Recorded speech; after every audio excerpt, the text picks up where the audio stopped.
ಗ್ಯಾರಂಟಿಗಳ ಭರಾಟೆಯಲ್ಲಿ ದಲಿತ ನಿಗಮಗಳ ಹಣಕ್ಕೂ ಕತ್ತರಿ ಬಿತ್ತ ಅನ್ನುವ ಅನುಮಾನ. ದಲಿತ ನಿಗಮಗಳಿಗೆ ಹಂಚಿಕೆಯಾದ ಹಣಕ್ಕೂ ಕೂಡ ಕತ್ತರಿ ಬಿದ್ದಿದೆ. ಕೇವಲ ಶೇಕಡ 25ರಷ್ಟು ಹಣ ಮಾತ್ರ ಬಿಡುಗಡೆ ಮಾಡಿದೆ ಸರ್ಕಾರ. 6 ನಿಗಮ 2 ಆಯೋಗಕ್ಕೆ ಒಟ್ಟು 332 ಕೋಟಿ ರೂಪಾಯಿಯನ್ನ ಕೊಡಬೇಕಾಗಿತ್ತು. ಆದರೆ ಬಿಡುಗಡೆ ಮಾಡಿದ್ದು ಕೇವಲ 88.78 ಕೋಟಿಯಷ್ಟು ಮಾತ್ರ. 2 ಆಯೋಗಗಳಿಗೆ ಮಾತ್ರ ನಿಗದಿಯಷ್ಟು ಹಣವನ್ನ ಬಿಡುಗಡೆ ಮಾಡಲಾಗಿದೆ. ಅರ್ಹ ಫಲಾನುಭವಿಗಳಿಗೆ ಈ ಯೋಜನೆಯ ಫಲ ಲಭ್ಯವಾಗ್ತಾ ಇಲ್ಲ. ಗ್ಯಾರಂಟಿಗಳಿಗೆ ಹಣ ಹೊಂದಿಸೋಕೆ ನಿಗಮಗಳ ಅನುದಾನಕ್ಕೂ ಕೂಡ ಕತ್ತರಿ ಹಾಕಲಾಗಿದೆಯಾ ಅನ್ನೋ ಅನುಮಾನ ಬಲವಾಗ್ತಾ ಇದೆ. ನಿಗಮ ಹಾಗೂ ಆಯೋಗಗಳಲ್ಲಿ ಅನುದಾನ ಕೊರತೆ ಎದ್ದು ಕಾಣ್ತಾ ಇದೆ. ಆರ್ಥಿಕ ಸಾಧನೆ ಕೇವಲ ಶೇಕಡ 25.68ರಷ್ಟು ಮಾತ್ರ. ಗಂಗಾ ಕಲ್ಯಾಣ, ಐರಾವತ ವಾಹನ, ಭೂ ಒಡೆತನ, ವಿದ್ಯಾರ್ಥಿಗಳಿಗೆ ಸ್ಕಾಲರ್ಶಿಪ್ ಎಲ್ಲ ಹಣಕ್ಕೂ ಕೂಡ ಕತ್ತರಿ ಬಿದ್ದಿದೆ.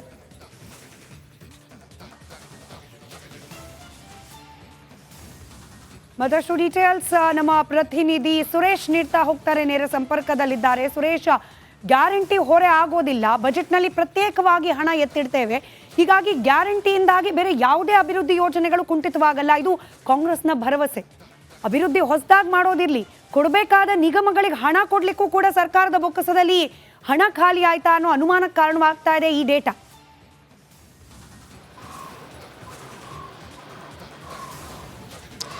ಸ್ಮಿತಾ, ಕಳೆದ 2 ವರ್ಷಗಳ ಕಾಂಗ್ರೆಸ್ ಸರ್ಕಾರದಲ್ಲಿ ಘೋಷಣೆಯಾದಂತಹ ಬಜೆಟ್ನಲ್ಲಿ ಏನು ಹಂಚಿಕೆಯಾಗಿತ್ತು ಹಣ, ಅದು ಕೇವಲ ನೆಪ ಮಾತ್ರಕ್ಕೆ ಮತ್ತು ಭರವಸೆ ಅಂತಕ್ಕಂಥದ್ದು ಈಗ ನಮಗೆ ಗೊತ್ತಾಗ್ತಾ ಇರ್ತಕ್ಕಂಥದ್ದು. ಈಗಿನ ಅಂಕಿಅಂಶಗಳು ಏನಿದೆ, ಈ ಅಂಕಿಅಂಶಗಳನ್ನು ನೋಡೋದಾದರೆ ಕಳೆದ ವರ್ಷ 332 ಕೋಟಿಯಷ್ಟು ಒಟ್ಟಾರೆಯಾಗಿ ಪರಿಶಿಷ್ಟ ಜಾತಿ ಮತ್ತು ಪರಿಶಿಷ್ಟ ಪಂಗಡಕ್ಕೆ ಹಂಚಿಕೆಯಾಗಿತ್ತು. ದಲಿತರ ಒಂದು ಹಣ, ದಲಿತರಿಗೆ ಸಂಬಂಧಪಟ್ಟಂತೆ 6 ನಿಗಮಗಳು ಹಾಗೆ 2 ಆಯೋಗಗಳಿಗೆ ಸಂಬಂಧಪಟ್ಟಂತೆ.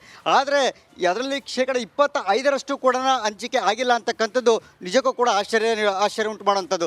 ಏಕೆಂತಂದರೆ ಈಗಾಗಲೇ ಏನೋ ಗ್ಯಾರಂಟಿ ಯೋಜನೆಗಳನ್ನು ಸರಿದೂಗಿಸುವ ನಿಟ್ಟಿನಲ್ಲಿ ಯಾವೆಲ್ಲ ನಿಗಮಗಳು, ಅಂದರೆ ನಿಗಮಗಳಿರ್ಬೋದು ಅಥವಾ ಇತರ ಇಲಾಖೆಗಳಿಗೆ ವರ್ಗಾಯಿಸಿದಂಥ ಹಣಗಳೇನಿದೆ ಹಂಚಿಕೆ ಮಾಡಿರ್ತಾರೆ ಬಜೆಟ್ನಲ್ಲಿ, ಆ ಹಣವನ್ನು ಏನಿದೆ ಅದನ್ನು ಕೇವಲ ನೆಪ ಮಾತ್ರಕ್ಕೆ ಮತ್ತು ಭರವಸೆ ಅಷ್ಟೇನೆ ಕೇವಲ ಅಂಕಿಅಂಶಗಳನ್ನ ಇಟ್ಟಿರ್ತಕ್ಕಂಥದ್ದು. ಆದರೆ ಅಲ್ಲಿಗೆ ಘೋಷಣೆಯಾಗಿದ್ದಂಥ, ಅಲ್ಲಿ ಹಂಚಿಕೆ ಆಗಿದ್ದಂಥ ಹಣ ಎಲ್ಲವನ್ನೂ ಕೂಡ ಅವರು ತಮ್ಮ ಗ್ಯಾರಂಟಿ ಯೋಜನೆಗಳಿಗೆ ವರ್ಗಾವಣೆ ಮಾಡ್ಕೊಂಡಿರ್ತಕ್ಕಂಥದ್ದು. ಇದೀಗ ರಾಜ್ಯ BJP ಕೂಡ ಅದೇ ವಿಚಾರವನ್ನೇ ಕೈಗೆತ್ತಿಕೊಂಡಿರ್ತಕ್ಕಂಥದ್ದು.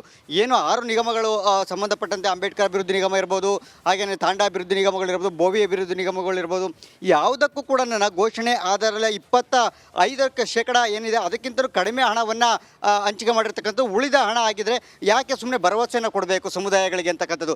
ಈ ನಿಟ್ಟಿನಲ್ಲಿ ಈಗ ಮಾಡ್ಕೊಂಡಿರ್ತಕ್ಕಂಥ ಸರ್ಕಾರದಿಂದಾಗಿ ಈಗ ನಮಗೆ ಲಭ್ಯ ಇರತಕ್ಕಂಥ ದಾಖಲೆಗಳ ಅಂಕಿಅಂಶಗಳೇನು ಹೇಳ್ತಾ ಅದರ ಪ್ರಕಾರ ಶೇಕಡ 25ರಷ್ಟು ಅಷ್ಟೇನೆ ಈ ಒಂದು ಇಲಾಖೆಗಳ ಪ್ರಗತಿ ಸಾಧ್ಯ ಆಗಿರ್ತಕ್ಕಂಥದ್ದು. ಸೊ ಗ್ಯಾರಂಟಿಗಳ ಭರಾಟೆಯಲ್ಲಿ ದಲಿತ ನಿಗಮಗಳ ಹಣಕ್ಕೂ ಕತ್ತರಿ ಬಿತ್ತ ಅನ್ನುವ ಅನುಮಾನ.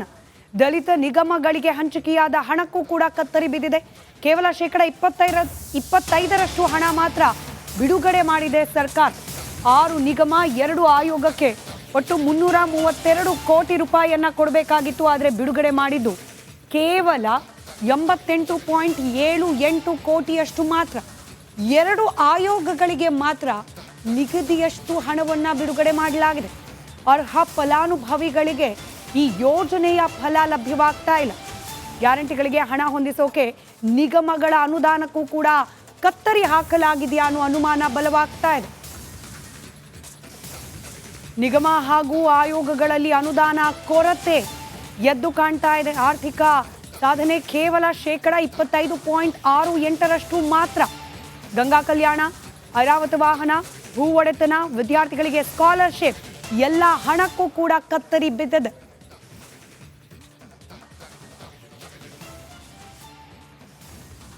ಮತ್ತಷ್ಟು ಡೀಟೇಲ್ಸ್ ನಮ್ಮ ಪ್ರತಿನಿಧಿ ಸುರೇಶ್ ನೀಡ್ತಾ ಹೋಗ್ತಾರೆ, ನೇರ ಸಂಪರ್ಕದಲ್ಲಿದ್ದಾರೆ. ಸುರೇಶ್, ಗ್ಯಾರಂಟಿ ಹೊರೆ ಆಗೋದಿಲ್ಲ, ಬಜೆಟ್ನಲ್ಲಿ ಪ್ರತ್ಯೇಕವಾಗಿ ಹಣ ಎತ್ತಿಡ್ತೇವೆ, ಹೀಗಾಗಿ ಗ್ಯಾರಂಟಿಯಿಂದಾಗಿ ಬೇರೆ ಯಾವುದೇ ಅಭಿವೃದ್ಧಿ ಯೋಜನೆಗಳು ಕುಂಠಿತವಾಗಲ್ಲ, ಇದು ಕಾಂಗ್ರೆಸ್ನ ಭರವಸೆ. ಅಭಿವೃದ್ಧಿ ಹೊಸದಾಗಿ ಮಾಡೋದಿರ್ಲಿ, ಕೊಡಬೇಕಾದ ನಿಗಮಗಳಿಗೆ ಹಣ ಕೊಡ್ಲಿಕ್ಕೂ ಕೂಡ ಸರ್ಕಾರದ ಬೊಕ್ಕಸದಲ್ಲಿ ಹಣ ಖಾಲಿ ಆಯ್ತಾ ಅನ್ನೋ ಅನುಮಾನಕ್ಕೆ ಕಾರಣವಾಗ್ತಾ ಇದೆ ಈ ಡೇಟಾ.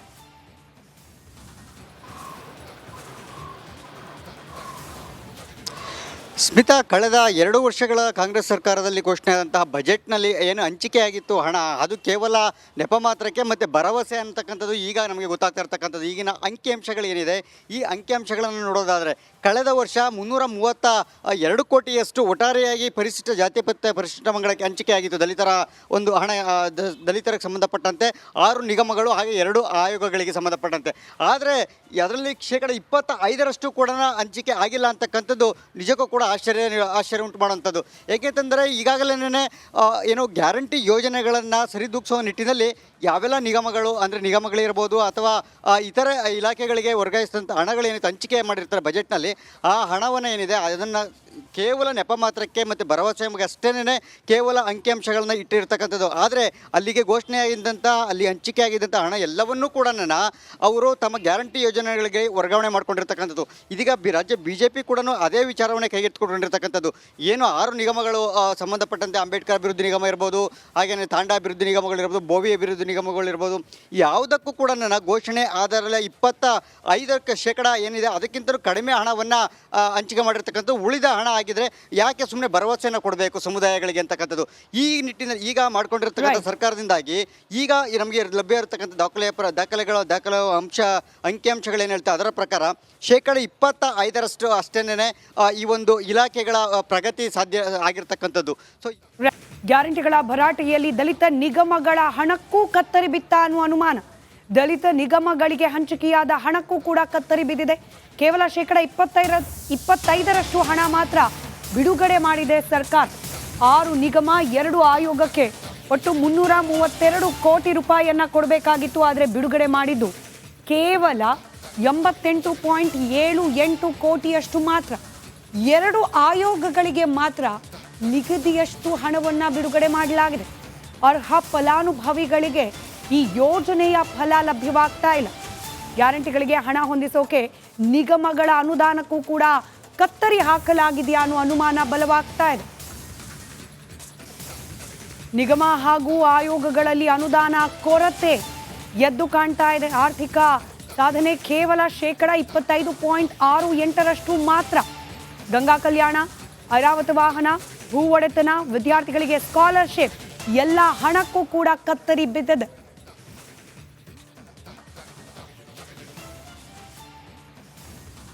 ಮತ್ತಷ್ಟು ಡೀಟೇಲ್ಸ್ ನಮ್ಮ ಪ್ರತಿನಿಧಿ ಸುರೇಶ್ ನೀಡ್ತಾ ಹೋಗ್ತಾರೆ, ನೇರ ಸಂಪರ್ಕದಲ್ಲಿದ್ದಾರೆ. ಸುರೇಶ್, ಗ್ಯಾರಂಟಿ ಹೊರೆ ಆಗೋದಿಲ್ಲ, ಬಜೆಟ್ನಲ್ಲಿ ಪ್ರತ್ಯೇಕವಾಗಿ ಹಣ ಎತ್ತಿಡ್ತೇವೆ, ಹೀಗಾಗಿ ಗ್ಯಾರಂಟಿಯಿಂದಾಗಿ ಬೇರೆ ಯಾವುದೇ ಅಭಿವೃದ್ಧಿ ಯೋಜನೆಗಳು ಕುಂಠಿತವಾಗಲ್ಲ, ಇದು ಕಾಂಗ್ರೆಸ್ನ ಭರವಸೆ.